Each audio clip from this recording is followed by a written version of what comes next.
जे अभिभाषण झालं त्यांचं किती मी वाजता अभिनंदन करतो, सरकारला पाठिंबा देतो.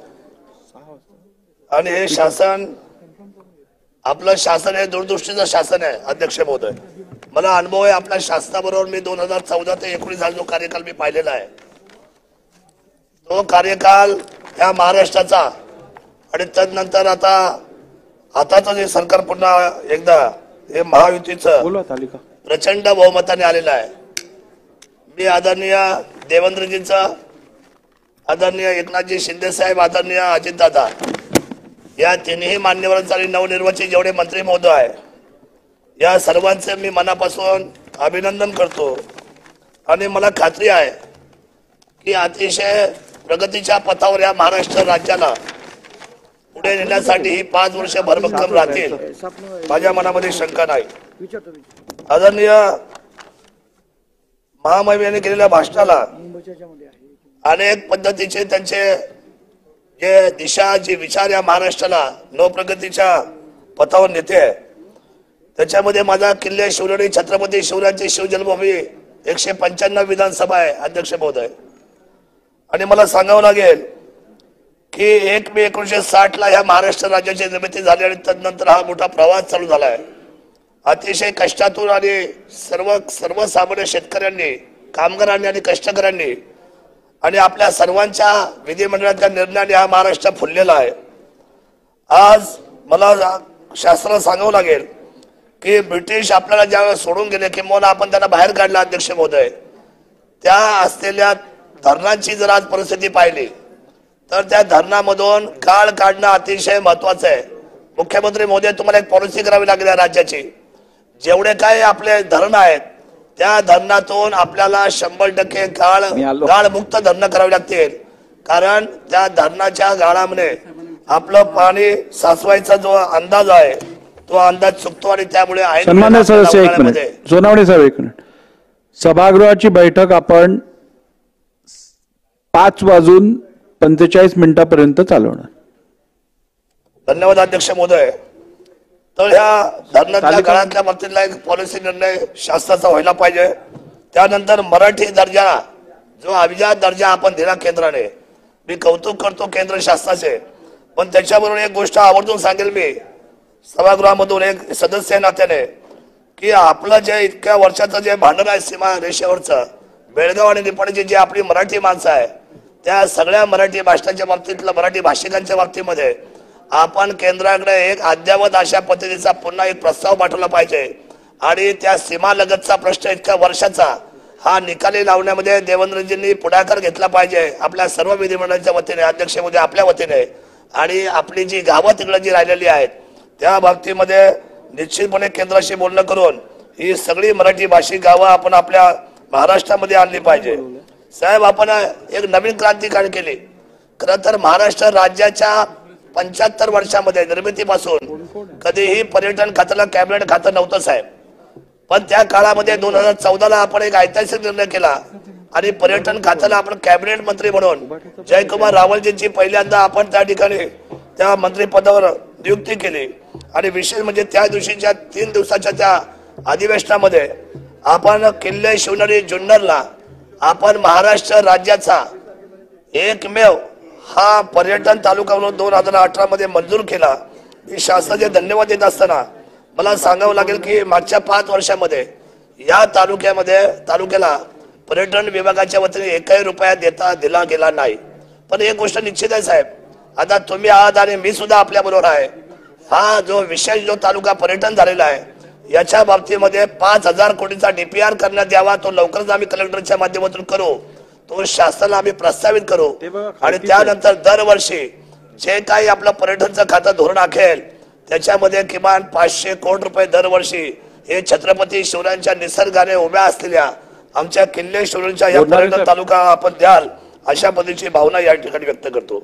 साहेब, जगातील सर्वात उंच पुतळा छत्रपती शिवरायांचा उभा करायचा निर्णय केलाय. त्याच्यासाठी 25 एकर जमीन सुद्धा घेतलेली आहे. 411 फुटाचं काम चालू केलेलं आहे. सर्व परवानग्या आपल्याकडे त्या ठिकाणी शासनाकडे मागितल्या आहेत आणि बऱ्यापैकी परवानग्या आपल्या शासनाने कलेक्टरच्या माध्यमातून आम्हाला देऊ केलेल्या आहेत. पण हे काम उभं राहत असताना आता जो तुम्ही ऐतिहासिक निर्णय केला की गड किल्ल्यापैकी किल्ले शिवनेरी आणि रायगड या ठिकाणी संपूर्ण शिवभक्तांच्या भावना आहेत. त्यामुळे सर्वात जगातला सगळ्यात उंच भगवा ध्वज त्या ठिकाणी उभा करण्याचा मानस सुद्धा जो आता शासनासमोर आम्ही उभा केला त्या बाबतीमध्ये आपण त्या ठिकाणी दुजोरा दिलाय. मी मुख्यमंत्री महोदयांना धन्यवाद व्यक्त करतो. त्यांच्या आस्था शिवरायांच्या प्रती किंवा या सरकारच्या आस्था शिवरायाप्रती मी पाहतोय की अतिशय संवेदनशील काम करत असताना हे छत्रपती शासन कशा पद्धतीने सर्वसामान्यांचं आहे अशा पद्धतीचा धोरणात्मक निर्णय करताना मी वारंवार पाहिलेला आहे. साहेब, या किल्ले शरीराला जायला आपण सगळी मंडळी 19 फेब्रुवारीला शिवजयंतीला तिथे येतात, परंतु आपण हेलिकॉप्टरने सगळी वर्तुळ मंडळी येतो. आम्ही सगळी मंडळी आपल्याबरोबर असतो, परंतु खालून जो शिवभक्त आहे त्याची अपेक्षा आहे का किमान एक रोपवे खालून वर व्हायला पाहिजे. जी लोक 50-55च्या पुढची आहे त्या लोकांना खरं तर या शिव मंदिराचं दर्शन घेण्यासाठी खूप मोठा त्रास होतो. मग त्या रोपवेची त्या ठिकाणी आमची मागणी असणार आहे. साहेब, अष्टविनायकाच्या बाबतीमध्ये तुम्ही तर जबरदस्त निर्णय केला. अष्टविनायकांचा पहिला रस्ता रिंग रोड करणारा महाराष्ट्राचा मुख्यमंत्री म्हणून देवेंद्र फडणवीस साहेबांचा सुवर्ण अक्षराने नाव लिहिण्यात आलं. तो निर्णय इतक्या वर्षांनी झाला. तसं पाहायला गेलं तर गणपती हे आपल्या महाराष्ट्राचं सगळ्यात मोठा उत्सव आहे आणि गणरायाच्या अष्टविनायकाला तुम्ही उजवी दिली. पण मला सांगावं लागेल साहेब, अष्टविनायकाच्या ह्या ओझर लेण्याद्री आणि जे काही बाकी 8 स्थान आहेत इथं किमान 50-50 कोटी रुपये या प्रत्येक असलेल्या देवालयाच्या स्थानिक विकासासाठी आपण प्रदान करावा अशी अपेक्षा मी आपल्याकडे करतो.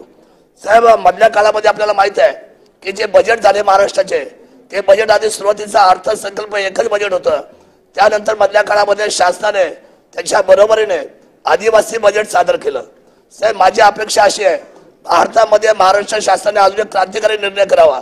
जसा आता आदिवासी बजेट झालंय तसं तुम्ही कृषी बजेटची सुद्धा तयारी करावी. एक क्रांतिकारी निर्णय होईल. शेतकरी आपल्याकडून अपेक्षित आहे आणि शेतकऱ्याची इच्छा आहे की केवळ शेतकऱ्यांसाठी सरकार काय नवीन धोरण अवलंबते का. शेतकऱ्यांचा हमीभाव असेल, शेतकऱ्यांच्या लाईटचा विषय असेल, शेतकऱ्यांचा पाण्याचा विषय असेल, बी बियाण्याचा विषय असेल, औषधाचा विषय असेल, मजुराचा विषय असेल, या सगळ्या बाबतीमध्ये आपण जर स्वतंत्र कृषी बजेटची जर आपण त्या ठिकाणी घोषणा केली आणि त्याची जर अंमलबजावणी केली तर मुख्यमंत्री साहेब भारतातील कृषी बजेट स्वतंत्र करणारे तुम्ही एकमेव या राज्याचे मुख्यमंत्री आणि तुमचं मंत्रिमंडळ असेल असं मला त्या ठिकाणी वाटतं. साहेब, आम्ही ग्रामीणचे आमदार आहोत. 5 कोटीमध्ये आमचं काय भागत नाही साहेब. आमदार फंडामध्ये हा कायदा करून जमाना झाला साहेब. हे कायद्याचं मंडळ आहे, हे कायद्याचं विधिमंडळ आहे. आपण कायदे करता, आपली सगळी मंडळी कायद्याला अनुकूलन करतो, अनुमोदन देतो. साहेब, मला तरी असं वाटतं याचे 2 विभाग व्हायला पाहिजे. शहराच्या लोकांच्या मागणीचं मी म्हणणार नाही, तो माझा अधिकार नाही, पण ग्रामीण मध्ये जेवढे काही आमदार आहेत त्या ग्रामीणच्या सर्व आमदारांना किमान 10 कोटी रुपये दर वर्षाला आपण आमदार फंड दिला पाहिजे अशी माझी त्या ठिकाणी आपल्याला विनम्रपणे नम्र विनंती आहे. किसनराव खरे का कुठे आहे? बाकोल वाजवणार, बाका नाही वाजवले साहेब. बाका वाजलेत 10 कोटी ग्रामीणसाठी. 10 कोटी आमच्या ग्रामीण मध्ये द्यावे साहेब, ही आमची इच्छा आहे. साहेब, तुमचा जिव्हाळ्याचा विषय, शासनाचा जिव्हाळ्याचा विषय, दाऱ्या घाट, ज्या घाटाने माळशेज आणि दाऱ्या, या दाऱ्या घाटापासून आमची मुंबई जवळ येते.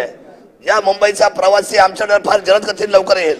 शेतमाल लवकर पोहोचतील, शेतकऱ्यांच्या मालाला न्याय मिळेल व दूध लवकर जाईल, भाजीपाला लवकर जातील, फळं लवकर जातील, फुलं लवकर जातील ताजी.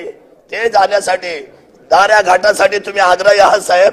तुमच्या टेबलावर डीपीआर साठी आमच्या दाऱ्या घाटांची फाईल त्या ठिकाणी प्रलंबित आहे, आपण ती मागून घ्यावी. दुसरी गोष्ट, दुसरा विषय, एक पायलट प्रोजेक्ट बिबट सफारी. आता बिबट्याचे हल्ले एक काळ आमच्याकडे जास्त होते, आज आहेत. वर्षामध्ये आपण 17.5 कोटी रुपये हे मृतांना दिलेले आहेत मागच्या 2 वर्षामध्ये. पण आता बिबट्याची संख्या एवढी वाढती आहे, आपण बिबट सफारी मंजूर केलेली आहे आणि बिबट सफारी बरोबर आपण आमच्याकडे जो काय जलसंपदाची जी जमीन होती ती आपण फॉरेस्टला देऊ करून आपण बिबटचा जो निवारा केंद्र आहे ते तो एक्सपांड केलेला आहे.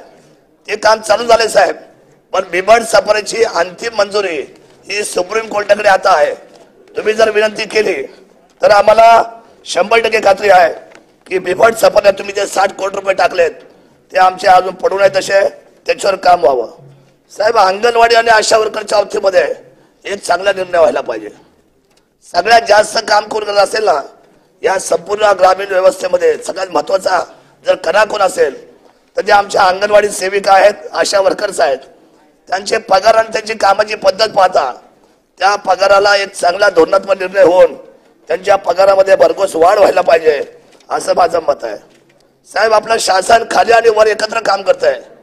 माझ्याकडे आदिवासी विभागामध्ये अनेक वर्ष 2 खोऱ्यांना जोडणारा एक पूल महत्वाचा आहे. तो पूल कदाचित हजारो कोटीचा असेल, परंतु केवाडी पासून तर इकडे असलेल्या आमच्या दाऱ्या घाटाच्या बाजूला म्हणजे 2 खोरी जोडायला तो महत्वाचा पूल आपण नितीन गडकरी साहेबांकडे CRF मधून मागावा. आणि हे एक रिंग रोड, तो रिंग रोड बेलवाटेपासून तर इंगळून पासून आंबोली पासून आपटाळे पासून घाटघर आणि माणिकडोह अशा पद्धतीने सिमेंट कॉन्क्रीटचा कायमस्वरूपी, कारण तिथे पावसाचं प्रमाण जास्त आहे. साहेब, आपण आपलं सरकार नवीन सुप्रम तयार करणार आहे जलसंपदा विभागाच्या बाबतीमध्ये. आणि हा धोरणात्मक निर्णय जेव्हा होईल तर त्या वाढीव असलेल्या सुप्रमध्ये आपण आमच्या आने पठाराला 5 धरणाचा तालुका साहेब माझा, पण अजूनही लोकांना पाणी नाही. आमच्या काही लोकांपासून तर पाणी पुढे नगरला जाणार आहे. आमच्या शेजारी पारनेर तालुका इथं वसलेला आहे. या सगळ्यांच्या अडचणी आहेत आणि ह्या अडचणी दूर करायच्या असेल तर नवीन सुधारित प्रशासकीय मान्यतेबरोबर आमच्या आने पठाराला पाणी तुम्ही द्यावं. कोपरे मांडवे आमचा आदिवासी भाग आहे, तिथे MI टँक आम्हाला करायचा आहे. बुडीत बंदराला मंजुरी दिली आहे, पण त्या बुडीत बंदराची सुद्धा आमची मंजुरी नुसती कागदावर आहे, ती आमच्या कामामध्ये आली पाहिजे. हेरड्याला सुद्धा अजितदादांनी परवानगी दिली मधल्या काळात पालकमंत्री म्हणून, त्याला सुद्धा आम्हाला पैसा अपेक्षित आहे, तो पैसा आम्हाला द्यावा. साहेब, आपल्याकडे चाकण, तळेगाव, रांजणगाव इथे IT पार्क आहे, इथे IT कंपन्या आहेत, पण तिथे स्थानिकांना रोजगार 10%, 90% परराज्य लोकांना रोजगार आहे. साहेब, अशी जर परिस्थिती राहिली तर आपल्या जिल्ह्यातल्या आपण एक कायदा आणला पाहिजे. प्रत्येक जिल्ह्यातल्या लोकांना पहिला त्या ठिकाणी काम करायला अधिकार तुम्ही निर्माण करून दिला पाहिजे. त्यांचा अधिकार पहिला आहे, त्यांचा हक्क पहिला आहे आणि म्हणून तिथे रोजगार मिळवण्यासाठी आपण सर्वांनी या बाबतीचा निर्णय करणं गरजेचं आहे. IT पार्कच्या बाबतीमध्ये जेव्हा आपण धोरण आखाल त्यामुळे माझ्या निसर्गरम्य जुन्नर तालुक्यामध्ये कुठल्याही पद्धतीची इंडस्ट्री नाही, तर IT पार्कचा तिथं विचार व्हायला पाहिजे. आणि जेणेकरून IT हब जर झालं तर आमच्याकडे बऱ्याचशा लोकांना नोकरी मिळेल. राज्यपालांनी जे अभिभाषण केलं त्या अभिभाषणाला मी दुजोरा देतो. या शासनाला लाख मुलांच्या शुभेच्छा देतो आणि आपण एक नवक्रांतीचा पाऊल उचलून महाराष्ट्र राज्याला या भारतातलं सगळ्यात ताकदवर राज्य करावं अशा पद्धतीची भावना व्यक्त करतो. जय हिंद, जय महाराष्ट्र, जय शिवराय. नवनवीन आणि ताज्या घडामोडींसाठी महाराष्ट्र जनभूमी न्यूजला सबस्क्राईब करा. त्याचबरोबर बेल आयकॉनवर क्लिक करा आणि मिळवा आमच्या बातम्यांचे नोटिफिकेशन्स.